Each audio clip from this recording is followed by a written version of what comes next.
Hello and welcome to another episode of Coach's Commentary. In this episode, I'm going to be talking about the extraordinary bowling performances by some of them in the competition.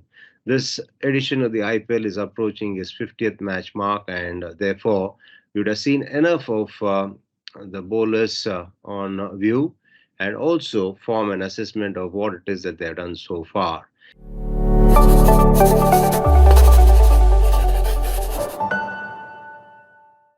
Generally, the bowlers' performances get overlooked by the pyrotechnics that we get to see from the batters. Yes, in this edition of the IPL, the batters have pulled off some sensational victories in the last over of the match, and therefore, those kind of moments register in the minds of the people a lot more than perhaps a few bowlers bowling a lot of dot balls, having a good economy rate, and also picking up wickets at crucial junctures. So that is also something which is important for a side to do well. Now, I'm going to be talking about the dot balls that is being bowled by the bowlers in this competition, and I'm going to be talking about the top five who have achieved this. Who are the ones who are figuring in that list? There's Mohammad Shami, Rashid Khan, Varun Chakravarti, Mohammad Siraj, and Bhuvneshwar Kumar. Now, where's the surprise in all this? Because they have been extraordinary in this particular edition of the IPL. And I'm going to try and decode as to why the five of them have been so good in terms of every parameter that you can obviously analyze from a bowling point of view. Now let's take Mohammad Shami. Mohammad Shami has been fantastic with the new ball. He's made the ball seam. And what he's done extraordinarily well is that he's picked up wickets and straight away arrested the initiative for his side. So it's not a surprise at all that GT is doing extraordinarily well when you consider that Mohammad Shami is almost bowled 22 overs of maidens out of his 39 that he's bowled this season. He's just not bowled just the 1 over of his quota in the 10 matches. He's bowled 39 overs, he's bowled close to 22 overs of maidens, and he's picked up 18 wickets to boot as well, which means he's been extraordinarily good in every respect when it comes to bowling. And he, along with Rashid Khan, have ensured that Hardik Pandya has a lot of cushion when it comes to rotating the other bowlers or making other tactical changes in the bowling lineup. Now let's talk about Rashid Khan. What is that he's been doing? You take him to a T20 game, give him the ball at any stage of the game, he's going to deliver. Rashid Khan will probably be the most sought after cricketer and perhaps even the most valuable player as well. So 8 overs in an innings is a lot, and that's exactly what the opposition batters get to deal with when they play against GT. Now, Hardik Pandya must obviously be grinning from ear to ear, seeing these two perform, and also the decision to have them in his ranks. As a captain, Hardik Pandya has also done a grand job, and that's for another day. But as of now, I'll stick to these bowlers who have done extraordinarily well. Rashid Khan obviously is perhaps considered a little bit more of runs than Mohammad Shami has done, but his role is critical for GT because if you look at it, Rashid Khan has also bowled 92 dot balls this season out of the 40 overs he's bowled. He's the only bowler who's finished his entire quota of overs in all the matches that he has played so far. It's not a surprise, obviously. Now, this is Rashid Khan and Shami combo really providing a lot of results for their side. Mohammad Siraj, I think perhaps he's facing the biggest of challenges as a bowler because whenever the RCB plays at Bangalore, it's full of runs and both the sides pile up huge number of runs. We've seen a lot of batathons at that venue. And that's the reason why Mohammad Siraj's performance has to be absolutely appreciated without any reservations at all.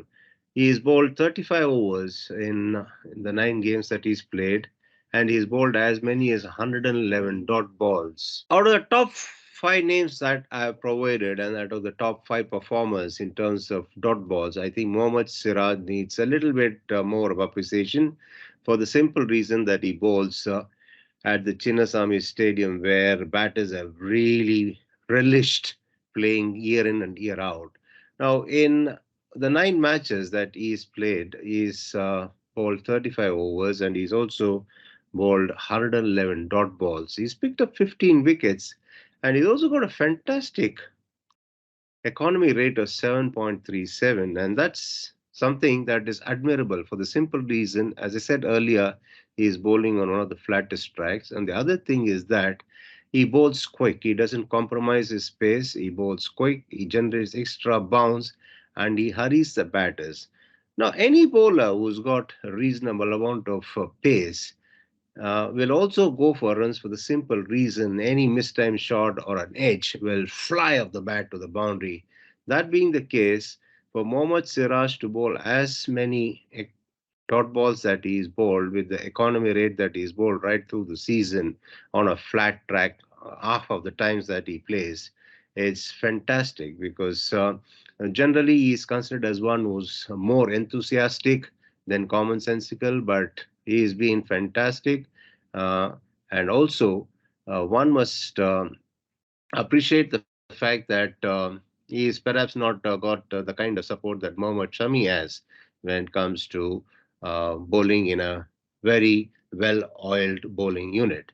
But that is not deterred Mohammad Siraj from being at his best and leading the charge for RCB.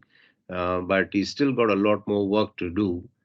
The other heartening thing in this IPL edition has been the comeback of Varun Chakravarti. I say comeback of sorts for the simple reason that he gave away a lot of runs. He didn't look really effective enough in the last edition. There was a lot of talk that he's been found out.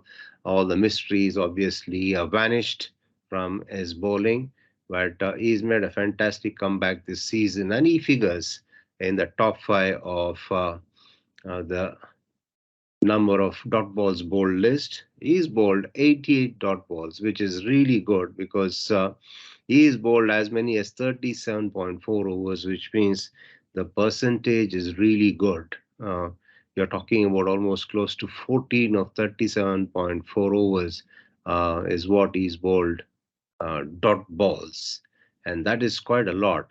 Um, for a spinner to do that, it requires a different kind of skill.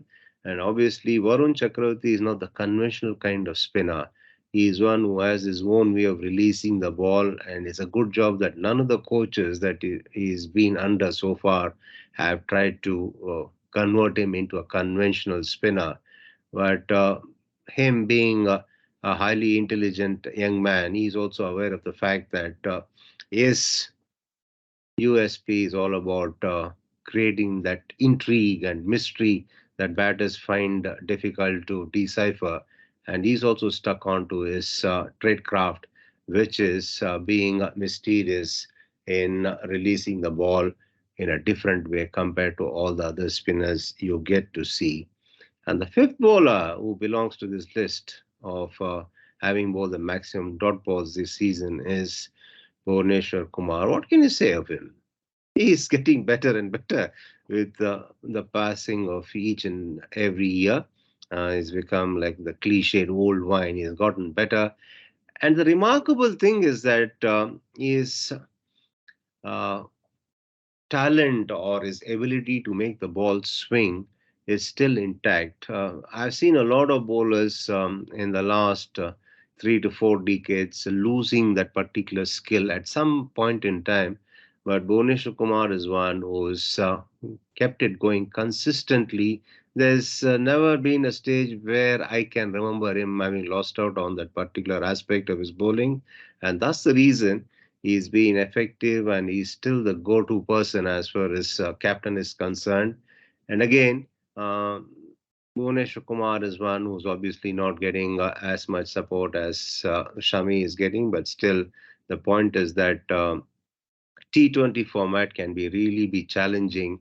And the common denominator of all these five bowlers in having done what they have done must be the fact that they have a different kind of skill sets. Shami seam movement and the wrist position is fantastic, and his ability to hit the right areas when he bowls with a new ball. And then Siraj, his ability to create the excessive bounce when he bowls even on the flattest of tracks, and along with it, making the ball deviate off the surface. Talking about Rashid Khan, he knows that he'll always be creating problems, he'll always be posing questions to the batters, despite the fact that the batters know he'll be bowling a lot of wrong ones. Then we are talking about Varun Chakravarti. He's also stuck to what it is that he can do, and he is not being tempted to try something different when things haven't gone his way. So full marks to him on that particular aspect, and he has made a strong comeback this season. Bowie, of course, is fantastic ability to ensure that his ability to swing the ball is intact. So these are all the factors that have made these five bowlers succeed. And obviously, when you look at their numbers, you're astonished. And there is a strong lesson for all the other bowlers, which is dot ball is the name of the game. Period.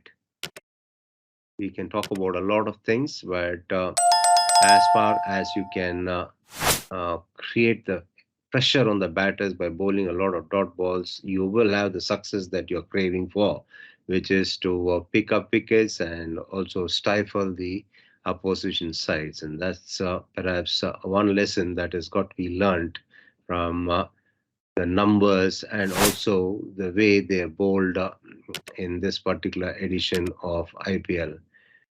Okay, there's a lot more cricket left to be played in this IPL, as said before you get to the business end of the tournament. But there are some who have really kind of moved away from the others as it is. And these five have done that extraordinarily well. And I'm hoping that they'll continue to do so. But it remains to be seen as to which of them end up playing in the knockout phase of the tournament. I'm sure that Shami and Rashid Khan will figure there, but as regards the others, it all depends on how their sides fare from here on. So that's it from me in this episode. Uh, as I always say when I sign off, until I catch up with you next time, be good and stay safe.